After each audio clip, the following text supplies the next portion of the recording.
Au sommet de ce journal, le président de la République, Patrice Talon, a procédé ce mercredi, lors du Conseil des ministres, à la nomination de 12 ministres conseillers, dont Ayadi, Yawedéou, Prudencio, Badamassi, on en parle dans ce journal.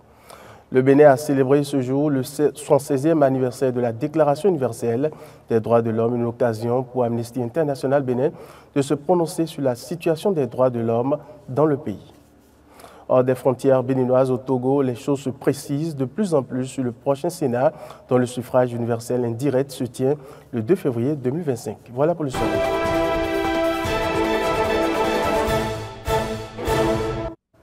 À nouveau, bonsoir mesdames et messieurs. Le président Patrice Talon a procédé à la nomination d'un collège de 12 ministres conseillers de son gouvernement. Le décret de nomination a été adopté au cours du Conseil des ministres de ce jour. Parmi les ministres conseillers nommés figurent entre autres Claudine Afiavi Prudencio, ministre conseiller à la Santé. Plus de détails dans cet élément que je vous invite à suivre. Leur nomination répond au décret 2024-006 du 9 janvier 2024 qui confère au Collège des ministres conseillers au Bénin un rôle stratégique au sein de l'appareil gouvernemental. Au total, 12 ministres conseillers sont placés sous l'autorité directe du chef de l'État Patrice Talon. Parmi les ministres conseillers, nommés figurent entre autres Claudine Afiavi Prudencio, ministre conseiller à la Santé. Les ministres conseillers du gouvernement Talon ont pour mission de contribuer à la définition de la politique gouvernementale. Ils participent activement à l'élaboration des politiques sectorielles et à la préparation des discours politiques, apportant ainsi leur expertise et leur vision stratégique et pourront représenter le gouvernement dans certaines instances. Ils participent aux réunions interministérielles et aux activités du Conseil des ministres, agissant ainsi comme des relais entre le chef de l'État et les différents acteurs gouvernementaux. Le Bénin a célébré ce mardi le 76e anniversaire de la Déclaration universelle des droits de l'homme. À l'occasion, la section Bénin de Amnesty International s'est prononcée sur la situation des droits de l'homme dans le pays. C'était au cours d'une conférence de presse. Pour marquer la célébration du 76e anniversaire de la Déclaration universelle des droits de l'homme, Amnesty Bénin n'a pas publié un rapport, mais a plutôt exposé à la presse les actions menées pour la prévention, la protection et la promotion des droits de l'homme au Bénin. Selon le directeur exécutif de Amnesty International Bénin, depuis les années dernières et encore cette année, l'ONG de défense des droits humains a encore noté un rétrécissement de l'espace civique en ce sens que les dénonciations sur la liberté d'expression et le droit des médias et la liberté de manifestation civique n'ont pas encore bougé comme souhaité. Nous avons depuis lors ou depuis plusieurs années appelé à ce que le code sur le numérique que vous connaissez très bien soit révisé, notamment cette disposition qui ne facilite pas l'exercice libre de ce droit, de cette liberté d'expression. Pour poursuivre dans cette veine sur la liberté d'expression, le Bénin a retiré à ses citoyens le droit de saisir la Cour africaine des droits de l'homme et des peuples. On pourrait également dire aujourd'hui que le droit de réunion pacifique n'est pas garanti parce que dans le code pénal, vous n'êtes pas sans savoir qu'il y a un certain nombre de dispositions. Et à la lumière de ces dispositions-là, il n'est pas permis aujourd'hui de faire une quelconque manifestation, fût-elle pacifique. Nous ne manquerons pas de dire aussi, en je dirais 2023-2024, que les questions de recours excessif à la force ont perduré.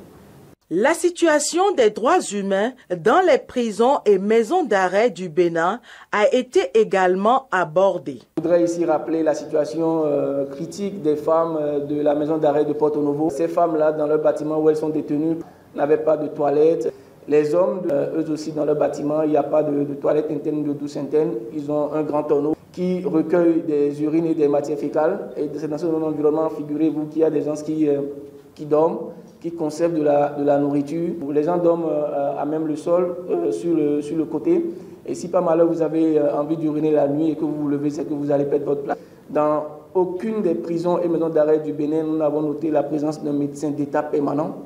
Le coordonnateur de l'éducation aux droits humains a présenté au cours de la conférence de presse un aperçu des activités menées cette année. Il s'agit de 113 initiatives communautaires qui ont touché directement près de 20 000 personnes sur l'ensemble du territoire national. À Adjoum, par exemple, nous avons pu sensibiliser environ 70 femmes et 15 chefs villages de la localité sur les mécanismes de protection des enfants. À Agbanizou, nous avons pu, avec les groupes locaux, déployer un plaidoyer communautaire à l'endroit du maire et des médecins-chefs de cette localité-là pour que le droit à la santé soit un tant soit peu respecté.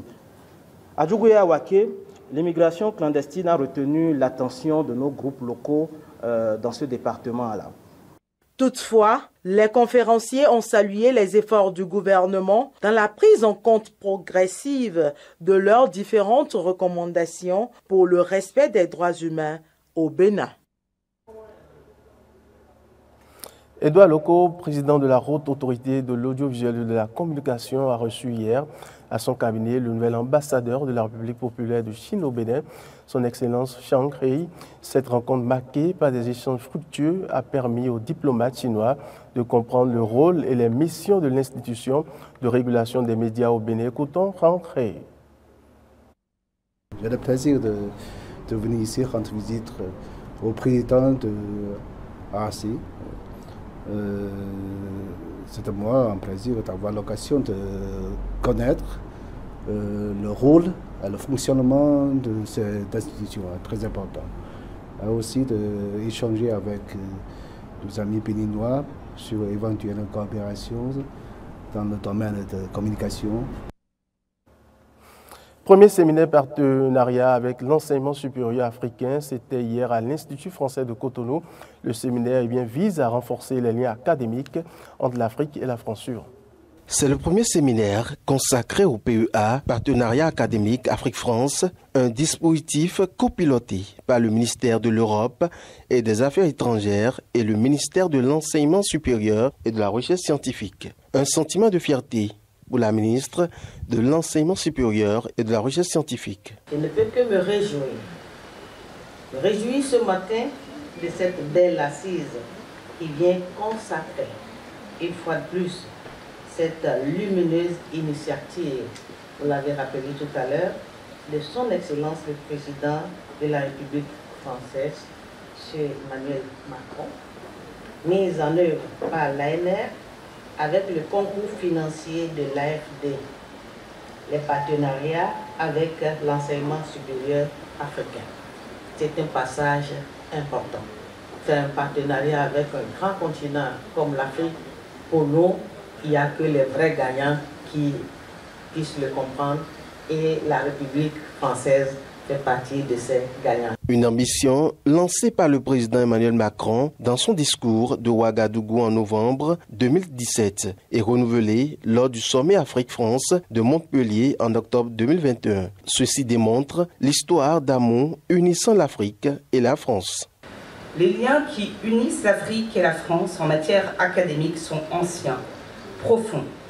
Nos universités, nos institutions de recherche travaillent ensemble à la production de connaissances, à la diffusion des savoirs et à la mise en place d'une pédagogie innovante, essentielle pour les générations futures. Mais ces liens ne sont pas figés, ils se transforment, s'enrichissent et doivent s'adapter aux défis du monde contemporain et notamment aux défis du continent africain. Les résultats concrets portés par le PEA, Partenariat académique Afrique-France, existent déjà. Les projets PEA présentent déjà de premiers résultats concrets, avec par exemple le lancement de plus de 10 nouveaux parcours, licence et master, des formations d'enseignants, le financement d'une trentaine de doctorants, le soutien à la mobilité internationale et à l'innovation, ou encore l'inauguration d'un village entrepreneurial. Mais le PEA, c'est aussi un programme qui est tourné vers l'avenir. À partir de 2027, nous aurons près de 4000 étudiants qui seront accueillis chaque année dans les 13 filières soutenues par le PEA. Ce sont des filières d'avenir sur des thématiques très variées, de l'agroécologie à la santé publique, en passant par l'ingénierie, la cartographie numérique et l'énergie solaire. Le projet PEA, Partenariat académique Afrique-France, vise à renforcer les liens entre la France et les pays du continent africain. Les élections présidentielles de 2026 au Bénin suscitent des débats entre acteurs politiques de l'opposition et de la mouvance. Pendant que l'opposition souhaite l'audit du fichier électoral, la mouvance opte plutôt pour le respect des tests. Moïse Tchando Kérékou, ambassadeur et président du parti Les Patriotes, a donné son avis concernant l'audit du fichier électoral. Il est au micro de Carole Olaye. Vous savez, il y a un ingrédient très important dans le système que nous avions choisi, c'est-à-dire le système démocratique durant la conférence nationale, c'est la transparence. La transparence. La transparence va de pair avec la clarté. Normalement, ce n'est pas des choses que l'opposition béninoise devrait demander. Et quand vous savez que vous n'aviez rien à cacher, vous êtes transparent, vous êtes clair dans tout ce que vous faites. Non seulement pour les élections, mais pour je vais dire, dans l'administration ou la gestion quotidienne d'un État. Si nous acceptons que nous sommes en démocratie, nous devons accepter que toutes les sensibilités politiques, fût-elles de l'opposition ou de la mouvance, puissent auditer le fichier électoral. Si le fichier électoral n'existe pas, qu'on le dise clairement que ce fichier n'existe pas, mais si elle existe, qu'on puisse permettre à toutes ces sensibilités, y compris même au peuple, pas seulement les partis politiques, mais également la société civile. Vous savez, il y a la classe politique, il y a la société civile, et il y a aussi les opérateurs économiques. Eux-mêmes, eux aussi, c'est des agents de développement, c'est des acteurs de développement. Donc, moi, je vais au-delà. Je conseille une commission tripartite composée de la classe politique, c'est-à-dire de toutes les sensibilités de la classe politique, pas seulement l'opposition ou la mouvance, parce qu'il y a également des centristes, il y a également des neutres, des partis neutres, comme les Patriotes, Rassemblement des Kékouïs, comme notre parti.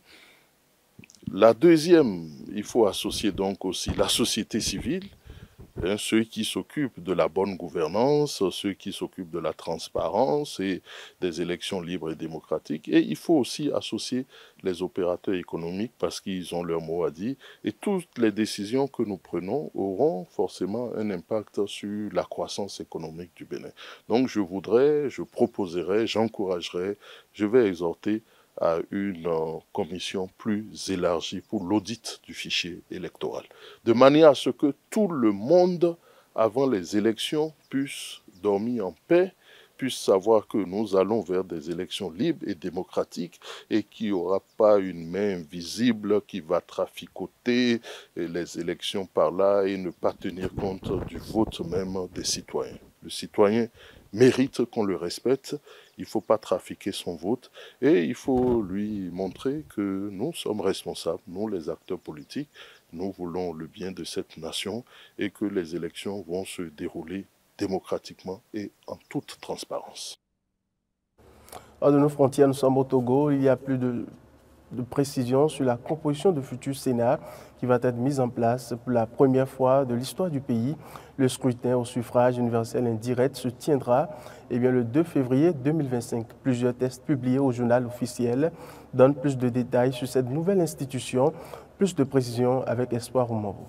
Au Togo, la mise en place du Sénat est l'une des dernières étapes du passage effectif de la Ve République après la promulgation d'une nouvelle constitution en mai 2024. Le Sénat tiendra 2 sessions ordinaires de 3 mois chacune par an, en avril et en octobre.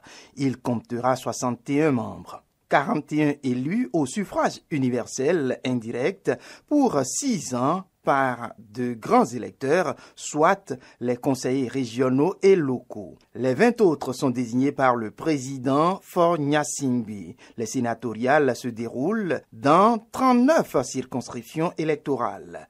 Les candidats doivent être âgés de 35 ans révolus, jouir de leurs droits civiques et politiques et résider au Togo depuis au moins 6 mois. En plus, plusieurs partis se concertent actuellement. après avoir dénoncé les résultats des législatives de cette année qui ont vu le parti au pouvoir UNIR remporter 108 sièges de députés sur 113 selon les résultats officiels. Le parti FDR de Paul à Pévon se demande pourquoi participer à un nouveau scrutin sans garantie de transparence. L'ANC et la DMP soulignent aussi que le parti UNIR contrôle plus de 90% des grands électeurs qui choisiront les sénateurs le 2 février. Le Front Touche pas à ma constitution, opposé au changement constitutionnel opéré cette année, dénonce le folklore de ces élections sénatoriales qui ne répond pas aux aspirations des Togolais. Et puis c'est la fin de ce journal. Merci de nous avoir suivis. Bonsoir chez vous.